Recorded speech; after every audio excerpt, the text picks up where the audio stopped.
So hi, I'm Rishodit, and in today's video we are going to discuss method of least squares. So method of least squares है, ये मेरा second video है. Method of least square is a method under time series analysis. So time series analysis topic पर हम already 3 methods पूरे cover कर चुके हैं. Free hand curve method, method of semi averages and method of moving averages. ठीक है, उसके बाद fourth which is your last method and that is method of least squares, जो कि आपका एक मैथमेटिकल मेथड है, उसको हम फाइनली अब कवर कर रहे हैं. तो उस पर जो एक फर्स्ट वीडियो है मैं ऑलरेडी अपलोड कर चुकी हूँ, जिसमें हमने डायरेक्ट मेथड को डिस्कस किया था. ठीक है, कौन सा मेथड हमने डिस्कस किया था? डायरेक्ट मेथड को डिस्कस किया था, जिसमें हम बिल्कुल सिंपल 3 इक्वेशंस लेकर के चल रहे थे. वही 3 इक्वेशंस आपने अब लेनी है, वही 3 इक्वेशन आपने नेक्स्ट क्वेश्चन में लेनी है. द ओनली डिफरेंस इज कि ये एक आपका शॉर्टकट मेथड है, ये आपका क्या है? एक शॉर्टकट मेथड. और शॉर्टकट मेथड आपका जब भी होता है तो हम क्या करते हैं, कुछ इस टाइप से डेविएशंस को रखते हैं कि आपकी वैल्यूज़ जो हैं वो थोड़ी सी सिंप्लीफाई हो जाती हैं. आंसर्स एनीवे आपका सेम ही आना होता है. अगर आप इस पर डायरेक्ट मेथड भी अप्लाई करेंगे तब भी आपकी वही इक्वेशन आनी है, वही वैल्यूज़ आनी है. और अगर आप अब शॉर्टकट मेथड यूज़ करोगे तो भी आपका सब कुछ सेम होना है, बस आपकी कैलकुलेशंस जो हैं वो थोड़ी सी सिंप्लीफाई हो जाती हैं. ठीक है, इसके लिए हम एक चीज़, छोटी सी टेक्निक इसमें चेंज कर देंगे, इसमें यूज़ करेंगे, जिसकी वजह से आपका क्वेश्चन जो थोड़ा सा चेंज हो जाएगा. अदरवाइज जैसा आपने लास्ट क्वेश्चन किया है वो बिल्कुल आपका वैसा की वैसा सेम चलना है. ठीक है, तो अगर आपने वो लास्ट वीडियो देखा है तो आज की वीडियो आपके लिए बिल्कुल ही ऐसे होने वाली है कि आप बिल्कुल आराम से चाय पीजिए, खाना खाइए और साथ में देख लीजिए. ठीक है, लेकिन अगर आप न्यू हैं, इस वीडियो को फर्स्ट टाइम देख रहे हो, थोड़ा सा फोकस के साथ देखना, आपको ईजिली समझ आ जाएगा. तो अब देखिए, शॉर्टकट मेथड के अंडर भी आपके फर्दर 2 चीज़ें आ जाती हैं कि एक ओड सीरीज़ के लिए, एक इवन सीरीज़ के लिए. ठीक है, ओड आपका क्या है? ये number of years 1 2 3 4 5 6 7. Total number of years आपको कितने गिवन है? Total number of time periods आपको कितने गिवन है? 7. ठीक है, तो 7 आपका क्या है? एक ओड नंबर है. तो ये आपका केस बन जाता है ओड सीरीज़ का. ठीक है, नेक्स्ट वीडियो में हम करेंगे इवन नंबर ऑफ ईयर्स के लिए कि अगर आपको 8 ईयर्स गिवन है, 4 ईयर्स गिवन है, 10 ईयर्स गिवन है, तो ये आपका जो नंबर ऑफ ईयर्स है ये डिसाइड करता है कि आपने ओड मेथड से करना है या इवन के मेथड से करना है. ठीक है, इवन का और ओड का मेथड चेंज नहीं है, वो बिल्कुल सेम है, बस एक छोटा सा फर्दर स्टेप है जो हम इवन में और ऐड ऑन कर देते हैं, ओड में हम उसको नहीं करते. ठीक है, तो इसलिए हम इवन के लिए anyways we will keep a separate video, वो हम नेक्स्ट अपकमिंग वीडियो में करेंगे. अब हम ओड सीरीज़ का, ओड का केस जो है वो आज की वीडियो में अच्छे से डिस्कस करेंगे. करते हैं विद एन इलस्ट्रेशन. तो इलस्ट्रेशन आपको गिवन है, कुछ टाइम पीरियड्स आपको गिवन है विच इज़ 7 टाइम पीरियड्स में जो भी आपके प्रोडक्शंस रहे हैं वो भी आपको गिवन है. तो जैसा कि मैंने लास्ट वीडियो में आपको बताया था कि जो भी आपका ये वेरिएबल होता है, बीट प्रोडक्शन और सेल्स और एम्प्लॉयमेंट और वट, ठीक है, प्राइस कुछ भी हो सकता है आपका, तो ये जो भी वेरिएबल है ये आपका हम क्या डालेंगे उस पे? Name y. ठीक है, ये आपका डिनोट होगा y से. तो y तो आपका वेरिएबल एक्ट करेगा ये वाली कॉलन. अब बात आती है कि x हम किसको बनाएं. ठीक है, तो x हमें किसको बनाना है? x आपका होता है deviations from year of origin. ठीक है, deviations from year of origin.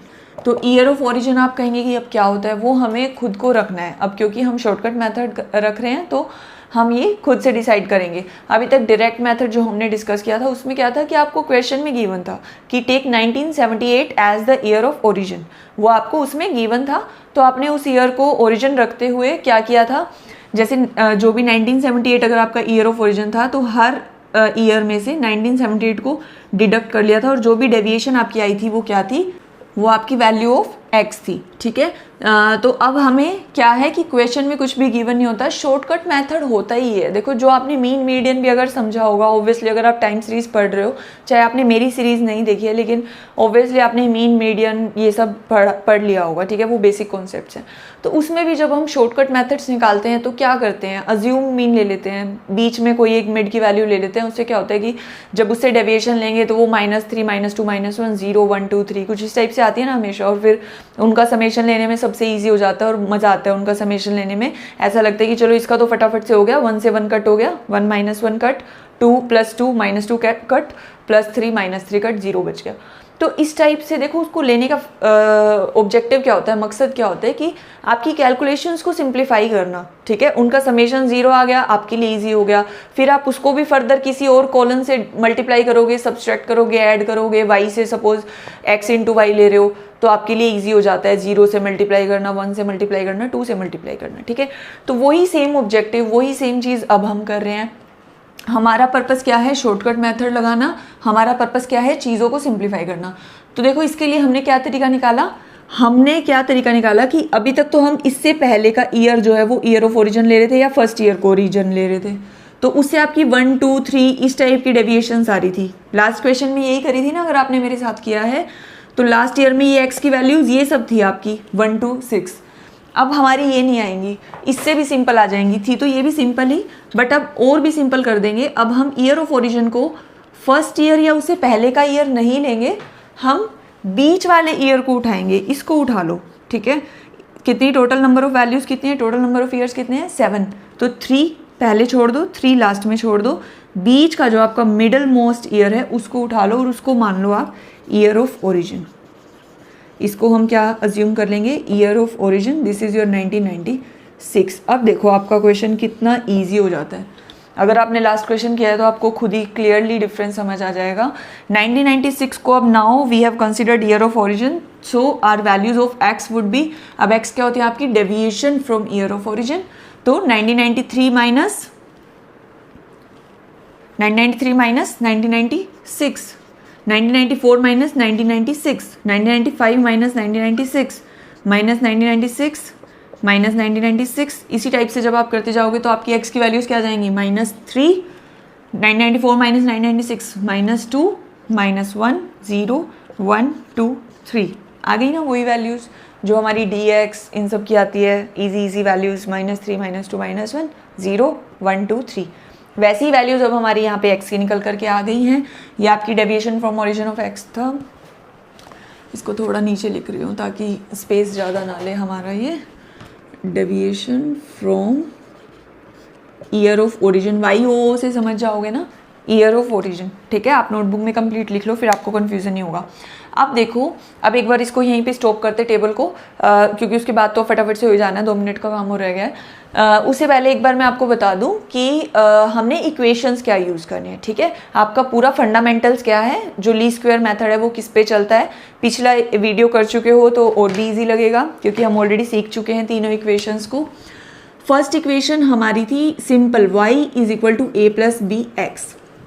अब ये क्या है, हमारा जो ट्रेंड लाइन है, लाइन ऑफ बेस्ट फिट है, ठीक है, वो हम उसको किससे एक्सप्रेस करते हैं, इस एक्सप्रेशन से, इस इक्वेशन से, y is equal to a plus b x. किसी भी इक्वेशन को अगर आपने एक्सप्रेस करना है तो आपका एक्सप्रेशन जो है वो यही रहता है। तो इसको हमने अज्यूम कर लिया फर्स्ट इक्वेशन, ठीक है, इक्वेशन नंबर 1। अब सेकेंड इक्वेशन और थर्ड इक्वेशन, ये 3 इक्वेशन होती है जो आपने यूज़ करनी होती है पूरा क्वेश्चन करने के लिए। तो तीनों इक्वेशंस आपको याद ना रखनी पड़े, इसके लिए मैंने लास्ट वीडियो में 2 ट्रिक्स बताई थी, वही सेम ट्रिक्स मैं आपको अब बता रही हूँ। तो आपने सेकंड इक्वेशन कैसे निकालनी है, इसी फर्स्ट इक्वेशन का समेशन कर दो, ठीक है। फर्स्ट इक्वेशन का समेशन कर दो। समेशन करना मतलब इन सब की, जैसे y यहाँ पे सिंगल है तो y की सब वैल्यूज़ का समेशन, a की सब वैल्यूज़ का समेशन, b और x की सब वैल्यूज़ का समेशन। तो अब वो क्या आ गया, समेशन करने पे समेशन y, ठीक है, y की सब वैल्यूज़ का एडिशन करने पे हमारी क्या कहलाता है, वो समेशन y। अब a जो है वो एक कांस्टेंट है, तो वहाँ पे हम समेशन a नहीं लिखेंगे, हम क्या लिखेंगे, टोटल नंबर ऑफ पीरियड्स कितने हैं, n आपका क्या होता है, टोटल नंबर ऑफ पीरियड्स, जो कि हैं 1 2 3 4 5 6 7। तो n आपका क्या है, 7। तो सभी एज को, सभी टाइम पीरियड्स के एज को अगर आप मल्टीप्लाई कर लोगे तो आपके क्या आ जाएंगे, n इंटू a प्लस अब b समेशन x। ये आपकी सेकेंड इक्वेशन निकल करके आ गई, आपको कुछ याद करने की जरूरत नहीं है, सिंपल यहीं से निकल गई फर्स्ट से। सिमिलरली आपकी ये ट्रिक्स हैं आपकी, ठीक है। थर्ड इक्वेशन भी ऐसे निकल जाएगी फर्स्ट इक्वेशन से, सेकंड को छोड़ दो, सेकंड को आपने टच नहीं करना, फर्स्ट इक्वेशन जो है उसी से हम थर्ड निकालेंगे। अब इसको मल्टीप्लाई कर दो समेशन x से, ठीक है, ये मल्टीप्लाई है, मल्टीप्लाई बाय समेशन x, किसको, फर्स्ट को। फर्स्ट इक्वेशन को जब आप मल्टीप्लाई करोगे समेशन x से क्या आ जाएगा, अब समेशन x इंटू आई, समेशन एक्स वाई। अब क्योंकि एक्स और वाई दोनों वेरिएबल्स हैं तो दोनों को इस टाइप से लिखेंगे। अगर कांस्टेंट होता तो बाहर निकाल देंगे। कैसे? जैसे ए है तो ए को आप समेशन एक्स ए नहीं लिखोगे, ए को बाहर रखोगे, कांस्टेंट होने की वजह से समेशन एक्स को डिफरेंट रखोगे, प्लस बी कांस्टेंट है अलग रखोगे, एक्स इंटू समेशन एक्स क्या हो जाएगा, वो उसी में मर्ज हो जाएगा, तो summation x square. So this is how we write down equation number 1, 2 and 3। ठीक है, बहुत सिंपल है, लिख लोगे तीनों इक्वेशन। एक बार पूरे इक्वेशन को स्टार्ट करने से पहले ही अपनी नोटबुक में तीनों इक्वेशंस लिख लिया करो, इजी हो जाएगा। ठीक है, उसके बाद क्योंकि कुछ भी नहीं रहता, आपने इक्वेशन को देखते जाना है और चीज़ों को निकालते जाना है, पुट कर देना है, a b x y y c सब आ जाएंगे। ठीक है, अब देखो यहाँ तक क्लियर है, यहाँ तक सिंपल है। ब्रेक ले लो वीडियो के बीच में, बट बिल्कुल फोकस के साथ माइंड लगा के फिर से करनी है चीज़ें, ताकि आप कोई भी स्किप ना करें प्रोसीजर, कोई भी स्टेप जो है वो स्किप ना करें प्रोसीजर में, अदरवाइज आपका मिस्टेक हो गया, पूरा क्वेश्चन गलत हो जाएगा। अब फर्स्ट इक्वेशन को छोड़ दो, हमने सबसे पहले उठाना है सेकंड और थर्ड इक्वेशन को। सबसे पहले किसको उठाना है? सेकंड और थर्ड इक्वेशन को, क्योंकि फर्स्ट में तो सब कुछ ही अननोन है, एक्स वाई ए बी कुछ भी आपके हाथ में नहीं है, कुछ भी आप निकाल नहीं सकते।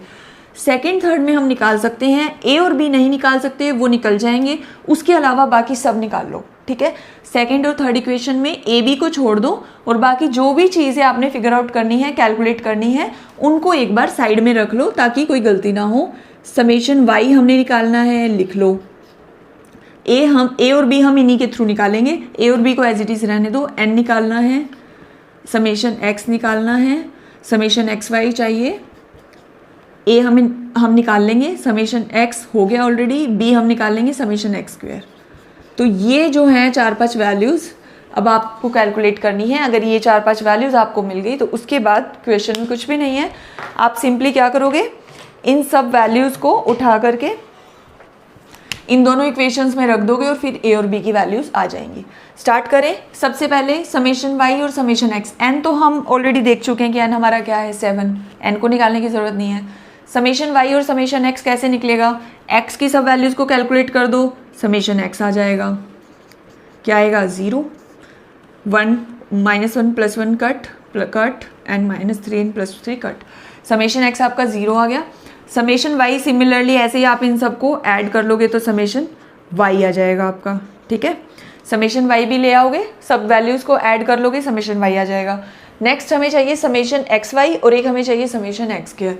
तो समेशन लेने के लिए हमें वो वैल्यूज़ लेनी पड़ती हैं, तभी हम उनका एडिशन करते हैं ना, फिर समेशन आ जाता है। तो एक तो एक्स स्क्वायर की सब वैल्यूज़ ले लो और एक एक्स वाई की सब वैल्यूज़ ले लो, फिर उनका टोटल कर देंगे। ठीक है, एक्स वाई क्या हो जाएगा, एक्स इंटू वाई, 18 × -3, 90 × -2 करें फटाफट से, -240 -240, 90 × -2 -180, -92 0, 94 198 and this would be 6, 3 9s are 27, 276। सारी वैल्यूज़ फटाफट से आ गई हमारी। एक्स वाई की सब वैल्यूज़ हमने कैलकुलेट कर ली। अब हम एक्स स्क्वायर की वैल्यूज़ को कैलकुलेट करेंगे। वो कैसे करेंगे, एक्स की जो जो वैल्यूज़ हैं उनका स्क्वायर कर दो। -3 × -3 9, -2 × -2 4, 1 0 1 अगेन 4 एंड 9। अब इनका टोटल ले लो, समेशन एक्स स्क्वायर आ जाएगा।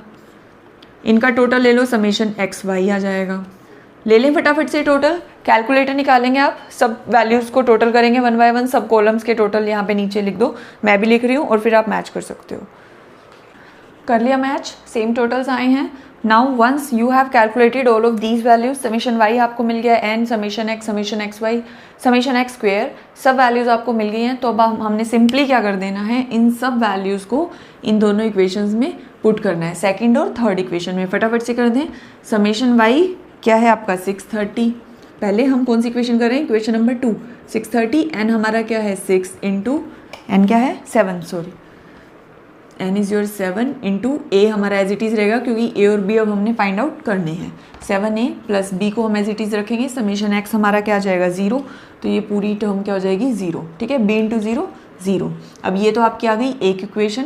दूसरी क्या आ जाएगी, समेशन एक्स वाई क्या है 56, नोट डाउन कर दिया। ए आपका एज इट इज़ रहेगा, समेशन एक्स आपका क्या है 0, तो 0 इंटू ए, ये भी आपकी टर्म हट गई, 0 हो जाएगा। 0 plus B into summation x square, तो B as it is, summation x square क्या है 28, b इंटू 28। अब आप कहेंगे कि एक छोटा सा चेंज है, अगर हम बुक से इस क्वेश्चन को करते हैं तो हमारी जो इक्वेशंस है वो ये ना दे के, बल्कि हमें क्या गिवन है, summation y is equal to only NA यहाँ तक, और इस इक्वेशन में हमें ये वाली चीज़ नहीं दी हुई, सिर्फ summation xy is equal to b summation x कर दिया हुआ है। अब ये चीज़ मैंने आपको पहले क्यों नहीं बताई, क्योंकि मैं आपको विद प्रूफ यहाँ पे दिखाना चाहती थी, ठीक है। इसलिए अब आप खुद से इसे देख सकते हो कि इस इक्वेशन में जब हमने लिखा तो देखो बेसिक चीज़ क्या है, आप उसको समझो कि समेशन x जो है ना वो हमारा, क्योंकि अब हम शॉर्टकट मेथड में डेविएशंस कुछ इस टाइप से लेंगे कि समेशन x हमारा 0 आ जाए, तो समेशन x जब 0 ही आना है तो समेशन x से रिलेटेड कुछ भी यहाँ पे रखने की ज़रूरत नहीं, क्योंकि 0 को हम ऐड करेंगे वो कुछ भी मैटर नहीं करेगा, 0 ही रहेगा, ठीक है। तो इसलिए हमने इन इक्वेशंस में से समेशन x वाली टर्म्स को हटा के इनको सिंप्लीफाई करके लिख दिया। तो अब वो चीज़ मैंने आपको क्यों नहीं बोली, क्यों नहीं आपको वो इक्वेशंस हमने स्टार्टिंग से ली, क्योंकि आपको ये लगता है कि आपको अब नई इक्वेशंस याद करने की ज़रूरत पड़ रही है, तो वो आपको कुछ करने की ज़रूरत नहीं है, बुक में लिखा हुआ है, बुक को छोड़ दो, आप सिंपल अपनी वो इक्वेशंस रखो, चीज़ों को कॉम्प्लिकेटेड मत बनाओ, क्योंकि अब हमने नहीं लिखा, बस इतनी बात है कि अब हम छोड़ देंगे जहाँ पे समेशन x है उस वैल्यू को, जहाँ पे 0 आ रहा है अब उसको लिखो ही मत, तो आपको नई इक्वेशंस लिखने की कोई ज़रूरत नहीं है। कुछ आपका गलत नहीं होने वाला क्वेश्चन में, चाहे आप डायरेक्ट मेथड कर रहे हो चाहे आप शॉर्टकट मेथड कर रहे हो, आप सेम यही 3 इक्वेशंस को उठाओ और अपनी चीज़ें करते जाओ, सिंपली हो जाएंगी। अब यहाँ देखो, जब आपने डायरेक्ट मेथड किया था तो आपकी बड़ी बड़ी तीनों एंटिटीज़ की एक एक इक्वेशन आ रही थी, तो उसमें आपको थोड़ा सा उनको मल्टीप्लाई करना पड़ रहा था, फिर सिंबल चेंज करना पड़ रहा था, तो थोड़ा सा कम्बरसम सा प्रोसेस था। बट अब क्योंकि हमने शॉर्टकट मेथड लिया है तो ये वाली कैलकुलेशंस भी आपकी ईजी हैं और ये वाली कैलकुलेशंस भी आपकी ईजी हो गई हैं, क्योंकि यहाँ से आपका सिंपली a निकल करके आ रहा है, a is equal to 630 divided by 7, और यहाँ से आपका b निकल करके आ रहा है, b is equal to 56 divided by 28। तो अब जो b की वैल्यू क्या आ गई 2 और a की वैल्यू क्या आ गई 90, ठीक है। तो a और b की वैल्यूज़ एक बार सेपरेटली यहाँ पे लिख लो, a आपका 90 है और b है आपका 2।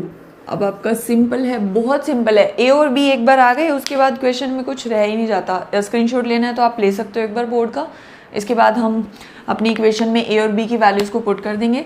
अब हमारी रोल में कौन सी आ जाएगी, फर्स्ट इक्वेशन। अब तक हम सेकंड और थर्ड को यूज़ कर रहे थे, सेकंड और थर्ड को यूज़ करके हमने ए बी निकाल लिया। अब फर्स्ट इक्वेशन आपकी जो मेन इक्वेशन है उस पर आ जाओ, वाई एज इट इज़ रख लो, y एज इट इज़ रख लो, इज इक्वल टू a आपका 90 प्लस b आपका 2 इंटू एक्स, ये आपकी इक्वेशन निकल करके आ गई। और once you have found the trend line और trend equation whatever you call it, जो भी है आपकी ट्रेंड इक्वेशन, वो आपकी जब आ जाती है उसके बाद तो कुछ भी नहीं रहता। उसके बाद क्वेश्चन में सिर्फ आपको कंप्यूटेड वैल्यूज़ ऑफ y निकालनी होती है, जिनको आप ट्रेंड वैल्यूज़ भी कहते हो। बेसिकली yc की वैल्यूज़ आपको निकालनी होती है।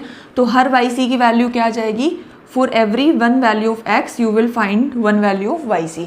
तो कितने x हैं आपके, 1 2 3 4 5 6 7, तो 7 टाइम पीरियड्स के जो आपकी 7 x वैल्यूज़ हैं, उन सभी x वैल्यूज़ के लिए 7 आपके yc's आ जाएंगे। First yc, second yc, third yc, ऐसे आपके 7 yc's जो हैं निकल करके आ जाएंगे। तो अब ये हम कंप्यूट फटाफट से यहाँ पे कर लेते हैं, इसको मैं एक बार रब कर रही हूँ। ए और बी की वैल्यू और इक्वेशन जो है उसको आप एक बार रख लो आपके सामने और फटाफट से निकालते जाओ, 90 प्लस 2x। अब ये एक इक्वेशन यूज़ करके फटाफट yc की 7 वैल्यूज़ हमने निकालनी है ना। देखो मैं इस टेबल को ही आगे कंटिन्यू कर रही हूँ और इजी हो जाएगा आपके लिए। इसी टेबल में हम इन्हीं ईयर्स के अगेंस्ट yc की वैल्यूज़ लिख रहे हैं, जो कि फर्दर आप ग्राफ पे प्लॉट कर सकते हो अगर आप करना चाहो तो, ठीक है। yc की वैल्यू, फर्स्ट yc की वैल्यू क्या आएगी, 1993 ईयर में yc की वैल्यूज़ क्या हो जाएंगी, yc की वैल्यू 1993 में क्या हो जाएगी, इट वुड बी 90। देखो इक्वेशन आपने यही रखनी है, 90 प्लस 2 इंटू, अब इसी ईयर में जो x की वैल्यू है दिस इज -3 रख दो, ठीक है। सिमिलरली 1994 में क्या हो जाएगी, सेम इक्वेशन रखनी है आपने सातों ईयर्स में, 90 प्लस 2, x की वैल्यू बस जो उस ईयर में वो रख देंगे -2। Similarly 90 plus 2 into, now x is -1, 90 plus 2 into 0, 90 plus 2 into 1, 90 plus 2 into 2, 90 plus 2 into 3। ये सब आपने एज इट इज़ पूरी इक्वेशन यहाँ पे लिख ली। अब वाई सी की वैल्यूज़ ये हटाते जाओ, कैलकुलेट करके लिखते जाओ। 2 × 3 -6 -6 90 -6 84, फर्स्ट वैल्यू आ गई। Similarly 86 88, this would be 90, this would be 92 94 96। ठीक है, ये सारी वैल्यूज़ आपकी वाई सी की जो हैं, ये सारी वैल्यूज़ किसकी हैं? वाई सी की, फॉर ऑल द 7 ईयर्स। ठीक है, ये आपका पूरा आंसर है जो आपने फाइनली निकालना था शॉर्टकट मेथड यूज़ करके। तो वाई सी की अब सारी वैल्यूज़ आपके सामने आ गई हैं। तो अब अगर आप इन वैल्यूज़ को ध्यान से देखोगे तो आप नोटिस करोगे कि इन सब में कितना कितना डिफरेंस है, 2 का डिफरेंस है, और 2 ही आपकी किसकी वैल्यू है? बी की। तो यहाँ से आपको एक मैं नई ट्रिक बता रही हूँ जो कि लास्ट वीडियो में मैंने आपको बताई थी कि अगर आपको ट्रेंड वैल्यूज़ कैलकुलेट करनी है और फटाफट में हो, आप एग्जाम में आपको बहुत ज़्यादा अटेम्प्ट करके नहीं दिखाना, जल्दी से क्वेश्चन करना है, तो शॉर्टकट एक हमारे पास क्या है कि सिर्फ एक वैल्यू को इसके थ्रू कैलकुलेट करो, ऐसे इक्वेशन में डाल के एक वाई सी की वैल्यू को कैलकुलेट कर लो फर्स्ट को, उसके बाद जो भी आपकी बी की वैल्यू है उसको ऐड करते जाओ, +2 +2 +2 +2, आपकी सारी ट्रेंड वैल्यूज़ आ जाएंगी। ठीक है, तो अगर आपके पास टाइम है, अगर आपको क्वेश्चन में पूरा एग्जाम में अटेम्प्ट करना है अच्छे से क्वेश्चन को, तो इट इज़ सजेस्टेड कि आप पूरा क्वेश्चन निकालो पहले अच्छे से, उसके बाद आप इस तरीके से चेक कर लो। उससे एक आपके पास नई चीज़ क्या मिल जाएगी कि आप ये श्योर कर सकते हो आपका क्वेश्चन जो बिल्कुल ठीक गया है, कोई मिस्टेक नहीं है, सारी ट्रेंड वैल्यूज़ जो है वो बिल्कुल सही आई हैं। जैसा कि अभी हमने किया कि एक बार इस तरीके से सारी वैल्यूज़ को कैलकुलेट करा और फिर जब हमने चेक किया तो यही चीज़ आ रही है कि फर्स्ट वैल्यू से 2 बी को ऐड, हम हर वैल्यू में बी को ऐड कर रहे हैं, तो नेक्स्ट ईयर की वैल्यू जो है हमारी निकल करके आ रही है। ठीक है, तो आई होप ये आपको क्लियर हो गया अच्छे से कि शॉर्टकट मैथड के थ्रू ओड नंबर के केस में जब ओड नंबर ऑफ ईयर्स हमें गिवन हो तो हमें ट्रेंड वैल्यूज़ और ट्रेंड इक्वेशन कैसे निकालनी है। अब इसके अलावा जो हमारा इवन नंबर का केस है वो हम अपकमिंग वीडियो में करेंगे। इसके अलावा ऐसा भी हो सकता है कि क्वेश्चन में फर्दर आपसे बोला जाए कि आप इसे ग्राफ पे प्लॉट करो, तो सिंपल है, मुझे फिर से करके दिखाने की ज़रूरत नहीं है, बहुत सारी वीडियोस में मैं यही करती आ रही हूँ। ईयर्स को एक्स एक्सिस पे लो, वाई एक्सिस पे डेटा को लो, एक्चुअल डेटा दिखा दो, ट्रेंड वैल्यूज़ को दिखाना हुआ तो किसको दिखाएंगे हम? इन सब वैल्यूज़ को, जो वाई सी की वैल्यूज़ हैं इन सब को हम ट्रेंड वैल्यूज़ को प्लॉट कर देंगे एक एक सिंगल ईयर के सामने। 1993 में 84 को, 1994 में 86 को, 1995 में 88 को, और फिर उसको ज्वाइन कर देंगे, आपकी ट्रेंड लाइन बन करके आ जाएगी। So if you found this video informative and useful, you may like this video and you may comment, you may appreciate, you may share this video with your friends जिनको trend values calculate करनी नहीं आ रही हैं। ठीक है, उनको भी दिखा दो ये वीडियो, मेरा भी भला हो जाएगा, आपके फ्रेंड्स का भी, सबका भला हो जाएगा। मैक्सिमम सपोर्ट कीजिए प्लीज़ मेरे चैनल को। अगर आप न्यू हैं तो please subscribe to this channel and thank you for watching. Until my next video, keep learning.